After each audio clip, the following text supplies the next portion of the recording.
Study IQ IAS, अब तैयारी हुई अफोर्डेबल। दोस्तों, रिसेंटली न्यू दिल्ली का central Vista project social media platforms और न्यूज चैनल्स पर काफी चर्चा में रहा। इस प्रोजेक्ट का एक बड़ा हिस्सा था इंडिया गेट के लॉन्च और कैनाल सिस्टम का रीडेवलपमेंट। लेकिन लोगों के बीच सबसे ज्यादा चर्चा का विषय रहा राजपथ वर्सेस कर्तव्य पथ का डिबेट।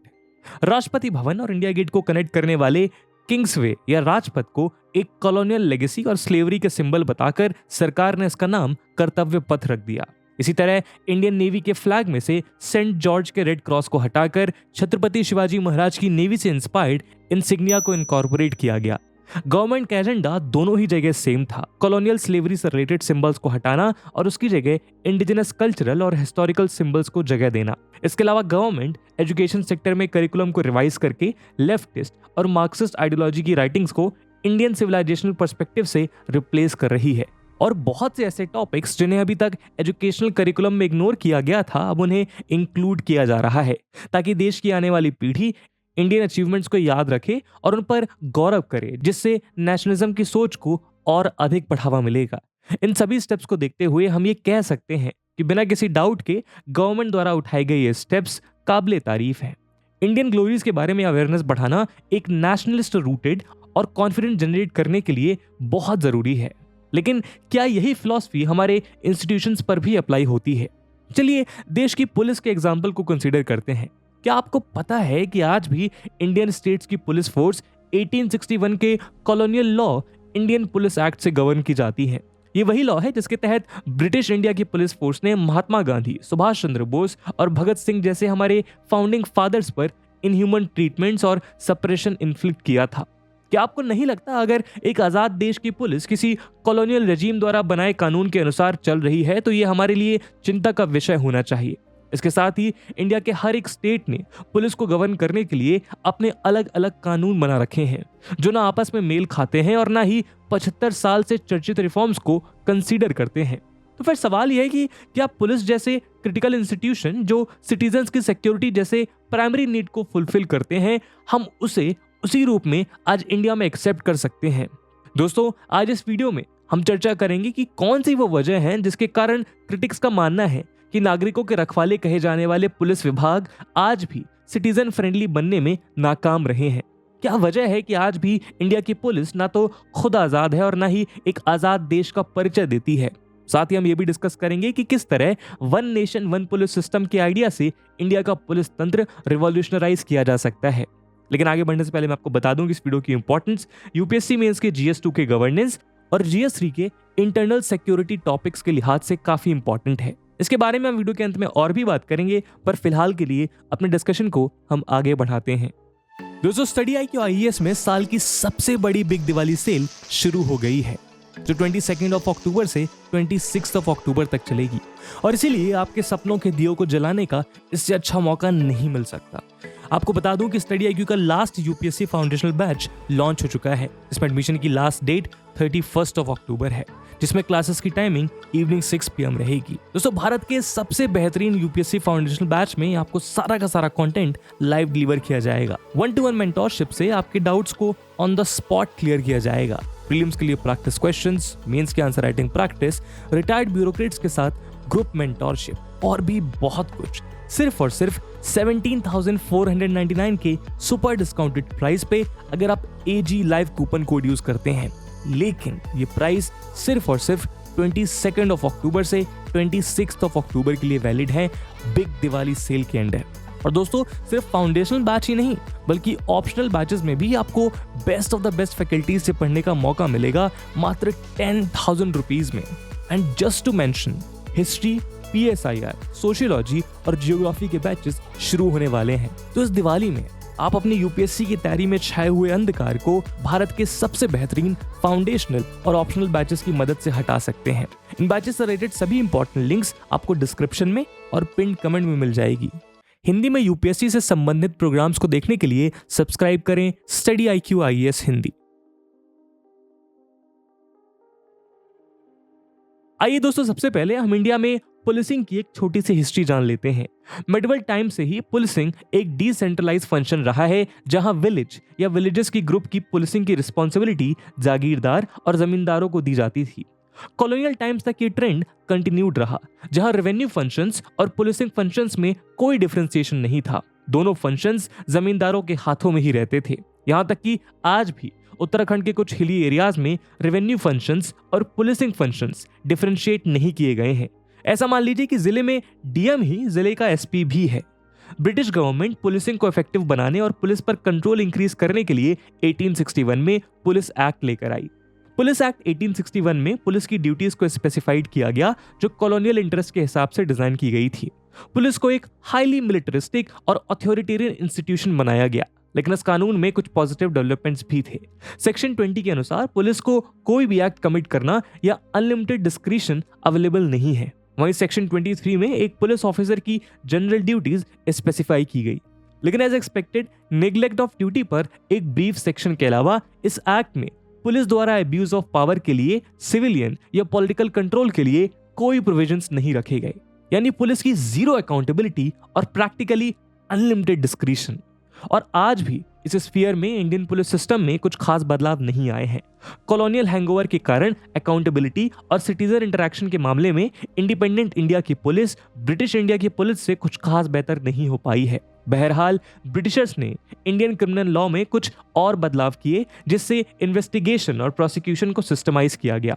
1862 में पीनल कोड और 1872 में एविडेंस एक्ट को इनैक्ट किया गया। 1917 में इंडियन पुलिस सर्विस यानी आईपीएस का गठन किया गया, जिससे पुलिस व्यवस्था को एक प्रोफेशनल ढांचा दिया जा सके। आजादी से पहले ब्रिटिश गवर्नमेंट ने पुलिस रिफॉर्म्स के लिए बहुत से कमीशंस भी सेटअप किए, लेकिन चेंजेस मोस्टली ब्रिटिश गवर्नमेंट के इंटरेस्ट को सर्व करने के लिए ही डिजाइन रहे। आजादी के बाद 1951 में इंडिपेंडेंट इंडिया के कॉन्स्टिट्यूशन ने फेडरल सिस्टम अडॉप्ट किया, जिसमें सेंट्रल और स्टेट गवर्नमेंट की एरियाज ऑफ पावर्स और रिस्पॉन्सिबिलिटी क्लियरली डिमार्केटेड थी। लॉ एंड ऑर्डर और पुलिस को स्टेट सब्जेक्ट बनाया गया, यानी इन एरिया में कानून बनाने का हक सिर्फ स्टेट गवर्नमेंट के पास रहेगा। लेकिन फिर भी सभी स्टेट की पुलिस फोर्स के बीच कुछ सिमिलैरिटीज हैं, जो मेनली 3 कारणों की वजह से थी। पहला ये कि सभी स्टेट पुलिस फोर्सेस या तो पुलिस एक्ट 1861 के अनुसार स्ट्रक्चर्ड और रेगुलेटेड हैं, या फिर स्टेट के लॉज 1861 की एक्ट पर मॉडल्ड हैं।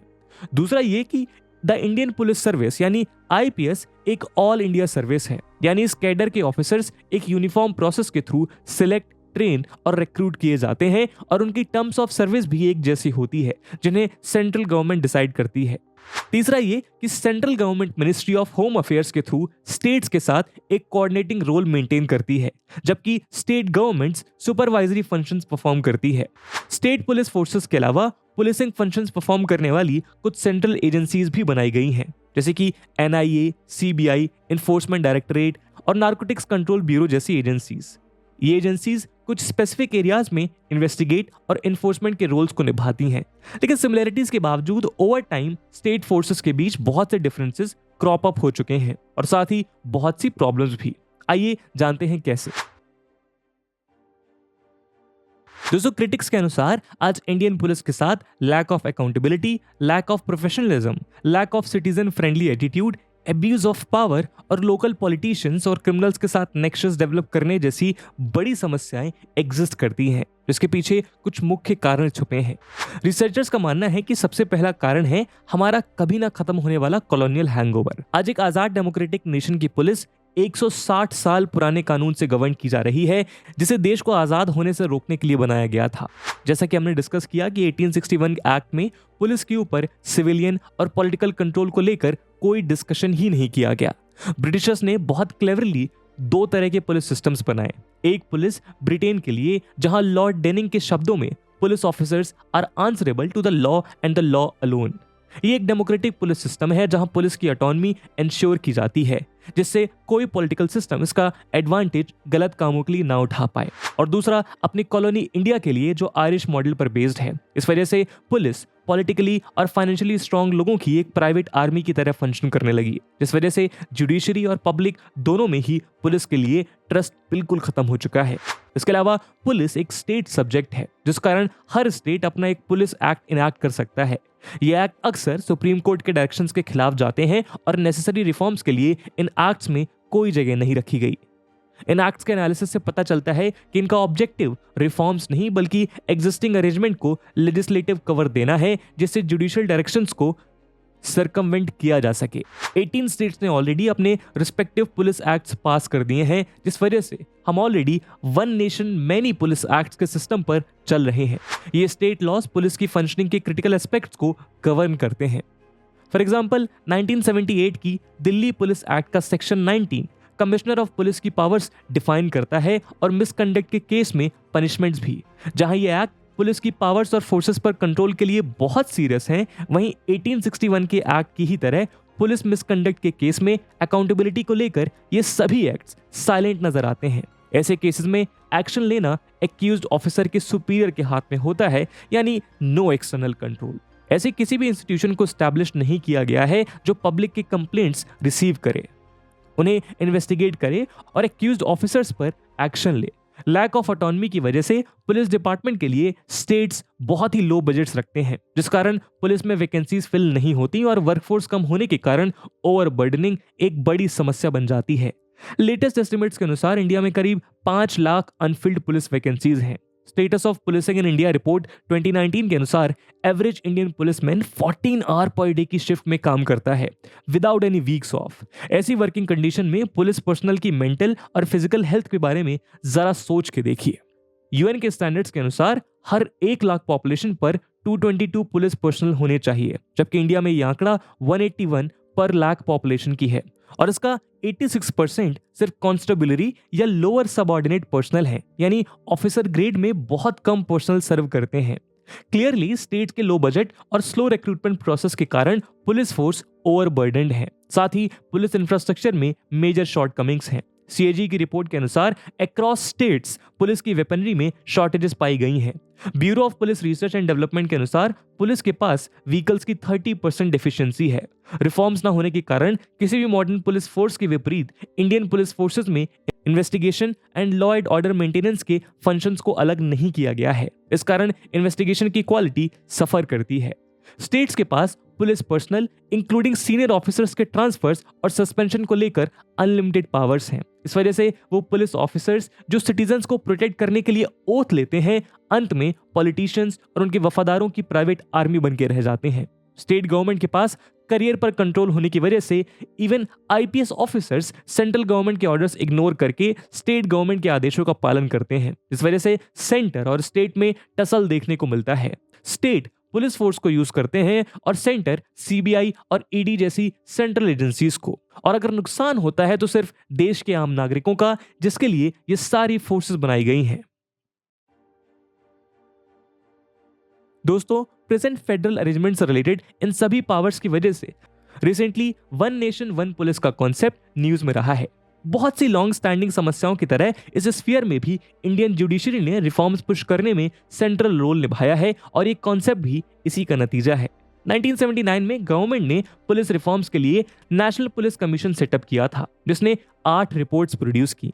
इनमें पूरे देश के लिए एक नई मॉडल पुलिस एक्ट भी शामिल था, लेकिन एक भी रिकमेंडेशन सरकार द्वारा अडॉप्ट नहीं किया गया। इस सिचुएशन के चलते 2 farmer director generals of police ने 1996 में सुप्रीम कोर्ट में एक पब्लिक इन्वेस्टिगेशन लिटिगेशन यानी पीआईएल फाइल की थी और कोर्ट से प्रार्थना करी थी कि गवर्नमेंट को रिकमेंडेशंस अडॉप्ट करने के लिए डायरेक्ट किया जाए। 10 साल तक एक लंबी कोर्ट बैटल चलने के बाद सुप्रीम कोर्ट ने 1989 में रिबेरियो कमेटी, 2000 में पद्मना भाया कमेटी और फाइनली सोली सोराबजी कमेटी का गठन किया, जिसने 2006 में 1861 एक्ट को रिप्लेस करने के लिए एक नया मॉडल पुलिस बिल ड्राफ्ट किया। 2006 में Prakash Singh versus Union of India case में सुप्रीम कोर्ट ने स्टेट्स और यूनियन टेरिटरीज को 7 बाइंडिंग डायरेक्टिव्स के साथ कंप्लाई करने का ऑर्डर दिया, जिससे पुलिस रिफॉर्म्स किक स्टार्ट हो सके। ये डायरेक्टिव्स हैं स्टेट गवर्नमेंट का पुलिस अपॉइंटमेंट्स पर इन्फ्लुएंस कम करना और पुलिस की परफॉर्मेंस इवैल्यूएट करने के लिए नेशनल एंड सिक्योरिटी कमीशंस का गठन करना, एसएचओ, एसपी और डीआईजी रैंक के ऑफिसर्स के लिए मिनिमम 2 इयर्स का फिक्स टेन्योर, जिससे पनिशमेंट ट्रांसफर्स के थ्रू इन ऑफिसर्स को स्टेट गवर्नमेंट्स ब्लैकमेल ना कर पाए, इन्वेस्टिगेशन और लॉ एंड ऑर्डर फंक्शंस का सेपरेशन, जिससे दोनों कॉम्प्लेक्स रोल्स को इफेक्टिवली परफॉर्म किया जा सके, पुलिस एस्टैब्लिशमेंट बोर्ड का एस्टैब्लिशमेंट, जिससे डीएसपी एंड बिलो रैंक के ऑफिसर्स के लिए ट्रांसफर्स, पोस्टिंग, प्रमोशंस और अन्य सर्विस रिलेटेड मैटर्स को ट्रांसपेरेंट, फेयर और एफिशिएंट बनाया जा सके, पुलिस कंप्लेंट अथॉरिटीज का एस्टैब्लिशमेंट, जिससे कस्टोडियल डेथ, ग्रीवियस हर्ट और रेप इन पुलिस केस स्टडी जैसे सीरियस मिसकंडक्ट के केसेस में पब्लिक के टुवर्ड्स पुलिस की अकाउंटेबिलिटी इंश्योर किया जा सके। और फाइनली स्टेट पुलिस चीफ यानी डीजीपी का मेरिट बेस्ड अपॉइंटमेंट और 2 साल का मिनिमम टेन्योर। उम्मीद ये थी कि इन कॉमन डायरेक्टिव्स को इंप्लीमेंट करने से वन नेशन वन पुलिस का ऑब्जेक्टिव पूरा हो जाएगा और स्टेट्स जिन रिफॉर्म्स को इतने सालों से इग्नोर कर रहे हैं उन्हें एक साथ पूरे देश में इंप्लीमेंट किया जा सकेगा। तो दोस्तों, अब आपके मन में ये सवाल आना लाजमी है कि 2006 में ही अगर इतने रिवॉल्यूशनरी डायरेक्टिव्स आ गए थे तो अब तक one nation one police India के लिए सपना ही क्यों बना हुआ है। एक्चुअली सुप्रीम कोर्ट के ऑर्डर के बाद नेचुरल कोर्स ये होता है कि government of India in directions और बाकी जरूरी रिफॉर्म्स को इंक्लूड करके एक comprehensive model police act parliament में पास करती है, जिसके बाद स्टेट्स ठीक इसी मॉडल एक्ट पर आधारित एक्ट्स अपने लेजिस्लेचर्स में पास करवाते हैं। ऐसा करने से पूरे देश में एक यूनिफॉर्म पुलिस स्ट्रक्चर एस्टैब्लिश किया जा सकता था, लेकिन ऐसा हुआ नहीं। न सेंटर ने मॉडल पुलिस एक्ट पास किया और ना ही स्टेट्स ने सुओ मोटो ऐसी एक्ट्स अपनी लेजिस्लेचर्स में पास करने का कष्ट उठाया, बल्कि इस उम्मीद का उल्टा ही हुआ। बहुत से स्टेट ने सेंट्रल गाइडेंस के एब्सेंस में अपनी अपनी पुलिस एक्ट्स पास कर दी है, जो सुप्रीम कोर्ट के डायरेक्शन से बिल्कुल विपरीत है। Farmer solicitor general Harish Salve ने स्टेट्स के ऐसे एक्शंस के खिलाफ कंटेम्प्ट पिटीशन फाइल की, लेकिन सुप्रीम कोर्ट ने किसी भी स्टेट को कंटेम्प्ट नोटिस इशू नहीं किया। संविधान का आर्टिकल 252 पार्लियामेंट को यह पावर देता है कि अगर 2 या ज्यादा स्टेट्स पार्लियामेंट को कंसेंट दे तो पार्लियामेंट ऐसे स्टेट्स के लिए स्टेट सब्जेक्ट्स पर कानून बना सकता है। पार्लियामेंट की ये एक्ट बाकी स्टेट में भी अप्लाई की जा सकती है, जो लेजिस्लेचर में रेजोल्यूशन पास करके इसे अडॉप्ट कर ले। सेंट्रल गवर्नमेंट कम से कम अपनी पार्टी द्वारा शासित स्टेट्स में इस कानून को लागू करवा सकती है। ये भी नहीं तो कम से कम यूनियन टेरिटरीज में तो डायरेक्टली इस मॉडल एक्ट को लागू किया जा सकता है, जिसके बाद स्टेट्स पर प्रेशर बनाया जा सकता है। फ्लेक्सिबिलिटी इंश्योर करने के लिए स्टेट्स अपने सेपरेट पुलिस रेगुलेशंस या मैनुअल्स पास करके कुछ लोकली एप्लीकेबल रूल्स बना सकते हैं, लेकिन इनमें से कुछ भी सच हुआ नहीं। सब सुनहरे सपने ही बुनते रह गए, बल्कि आज हालात और भी खराब होते दिख रहे हैं। रिसेंटली मुंबई के एक्स पुलिस कमिश्नर ने स्टेट के होम मिनिस्टर पर पुलिस को हफ्ता वसूली के यंत्र की तरह इस्तेमाल करने का संगीन आरोप लगाया था। इस केस में अनिल देशमुख पर केस चल रहा है। वहीं वेस्ट बंगाल में रूलिंग पार्टी की कैडर्स उन वोटर्स पर रेप और मर्डर जैसे सीरियस क्राइम्स को अंजाम दे रहे हैं और स्टेट पुलिस मूक दर्शक बनी हुई है। यहाँ तक कि वेस्ट बंगाल में इलेक्शन कैंपेन के लिए गए हुए सेंट्रल मिनिस्टर्स के काफिले पर भी रूलिंग पार्टी के पॉलिटिकल वर्कर्स ने एलिजिडली अटैक कर दिया और पुलिस सुरक्षा व्यवस्था को लेकर हाथ पर हाथ धरे बैठी रही। अंत में सेंट्रल को स्टेट पुलिस के होते हुए भी अपने पार्टी के एमएलएस को स्पेशल प्रोटेक्शन देनी पड़ी। इससे ज्यादा शर्म की क्या बात हो सकती है। बदले में सेंट्रल एजेंसी सीबीआई ने तृणमूल कांग्रेस के 4 सीनियर लीडर्स को करप्शन चार्जेस पर गिरफ्तार कर लिया। ईडी, इनकम टैक्स और एनआईए जैसी सेंट्रल एजेंसीज पर स्टेट्स कई बार मिसयूज ऑफ पावर के इल्जाम लगाते रहते हैं। जाहिर है कि वन नेशन वन पुलिस के रिफॉर्म्स पर आगे ना बढ़ने से आम आदमी के लिए मुश्किलें तो बढ़ी हैं, लेकिन साथ ही सेंटर और स्टेट्स के बीच फ्रिक्शन में भी बढ़ावा आया है। तो दोस्तों, आज की इस वीडियो में हमने देखा कि जहां आज देश में कॉलोनियल सिंबल्स और कॉलोनियल लेगेसी के खिलाफ एक नेशनलिस्ट माहौल बनाया जा रहा है, वहीं हमारे देश की पुलिस फोर्सेस 160 साल पुराने कॉलोनियल कानून से गवर्न की जा रही है। हमने देखा कि किस तरह पुलिस सिस्टम के साथ एसोसिएटेड बहुत सी प्रॉब्लम्स की जड़ें सेंटर और स्टेट्स के एंटी रिफॉर्म स्टैंड्स के साथ जुड़ी हुई है। माना कि इंडिया की जुडिशरी ने रिफॉर्म्स का बेड़ा जरूर उठाया, लेकिन बिना पॉलिटिकल विल के सफलता मुमकिन नहीं है। रिसेंटली न्यूज में चर्चा हुई कि नेशनल सिक्योरिटी काउंसिल सेक्रेटरिएट ने 2 बैक टू बैक लेटर्स के जरिए सभी स्टेट्स के डायरेक्टर जनरल्स ऑफ पुलिस से उनकी पुलिस फोर्स की यूनिफॉर्म की डिजाइन, कलर और यूनिफॉर्म पर इस्तेमाल होने वाले इंसिग्निया के बारे में इंफॉर्मेशन मांगी है। अटकलें लगाई जा रही हैं कि सेंट्रल गवर्नमेंट पूरे देश की पुलिस फोर्सेस की यूनिफॉर्म को कॉमन करना चाहती है। क्रिटिक्स के अनुसार ये क्लासिक एग्जांपल है कि रिफॉर्म्स का फोकस क्या नहीं होना चाहिए। यूनिफॉर्म्स को लोकल वेदर और कल्चर के अनुसार डिजाइन किया जाता है और इनमें यूनिफॉर्मिटी रिफॉर्म्स एजेंडा में एक फुटनोट से ज्यादा नहीं होनी चाहिए, क्योंकि असल में रिफॉर्म्स का मतलब तब होगा जब रियल इश्यूज पर ज्यादा फोकस किया जाए। लेकिन अगर फ्यूचर की तरफ देखें तो क्या सॉल्यूशंस मुमकिन हैं? एक्सपर्ट्स का ये कहना है कि फेडरलिज्म के एडवोकेट्स को ये समझना पड़ेगा कि कॉन्स्टिट्यूशन के स्टेट सब्जेक्ट्स लोकल फैक्टर्स और कॉम्प्लिकेशंस को अकोमोडेट करने के लिए बनाए गए हैं, लेकिन ये प्रोविजंस बेस्ट रिफॉर्म्स को मुमकिन करने के लिए लाए गए थे, ना कि रिफॉर्म से दूर भागने के बहाने बनाने के लिए। One nation one police system लागू करने के दो तरीके हो सकते हैं। पहला ये कि सेंट्रल गवर्नमेंट पार्लियामेंट में मॉडल पुलिस एक्ट पास करवाकर इस एक्ट को अपनी पार्टी द्वारा रूल्ड स्टेट्स में पास करवाए, जिससे बाकी स्टेट्स पर भी प्रेशर बनाया जा सके। दूसरा तरीका है कॉन्स्टिट्यूशनल अमेंडमेंट के थ्रू पुलिस को स्टेट लिस्ट से कंकरेंट लिस्ट में लाना, जिससे पार्लियामेंट के कानून भी सभी स्टेट्स की फोर्सेस पर लागू होने लगे और स्टेट के एक्ट्स के वो प्रोविजंस जो सेंट्रल लॉ के अगेंस्ट हैं ऑटोमेटिकली इनवैलिडेट हो जाएं। Prime ministers economic advisory council के चेयरमैन बिबेक देबरॉय ने और नीति आयोग ने इस सजेशन का फेवर किया है। इतने बड़े देश में क्रिटिकल एरियाज में स्टेट्स के बीच लॉस की मल्टीप्लिसिटी प्रोग्रेस के लिए हानिकारक हो सकती है। Ease of doing business reforms और एग्रीकल्चरल सेक्टर में हमने इस बात का प्रूफ देखा है। लेकिन यूनिफॉर्मिटी के साथ साथ लोकल फैक्टर्स और स्पेशल फीचर्स को देखते हुए स्टेट्स के पास सफिशिएंट फ्लेक्सिबिलिटी भी रहनी चाहिए। पुलिस मैटर्स में ये काम स्टेट पुलिस मैनुअल्स के थ्रू कर सकते हैं। तो दोस्तों, इस वीडियो में हमने जाना वन नेशन वन पुलिस के बारे में। इस मुद्दे पे आपका क्या ओपिनियन है? क्या रिफॉर्म्स किए जा सकते हैं और कहां पे फ्लेक्सिबिलिटी का स्कोप छोड़ा जा सकता है? कमेंट सेक्शन में जरूर बताइएगा। और जैसा कि हमने वीडियो के पहले भाग में डिस्कस किया कि इस वीडियो की इंपॉर्टेंस यूपीएससी मेंस के लिहाज से काफी ज्यादा है, तो उसी इंपॉर्टेंस को देखते हुए एक सवाल हम आपके लिए छोड़कर जा रहे हैं जिसको आपको कमेंट सेक्शन में आंसर करना है। The question is, lack of police reforms has been the leading cause of friction between the center and states. Elucidate with examples. And with this question, my friends, that's it for the video. I hope आपको video पसंद आई होगी और अगर पसंद आई है तो अपने दोस्तों के साथ साझा करना मत भूलिएगा। और मिलते हैं अगले वीडियो में, तब तक के लिए जय हिंद, जय भारत। स्टडी IQ IAS, अब तैयारी हुई अफोर्डेबल।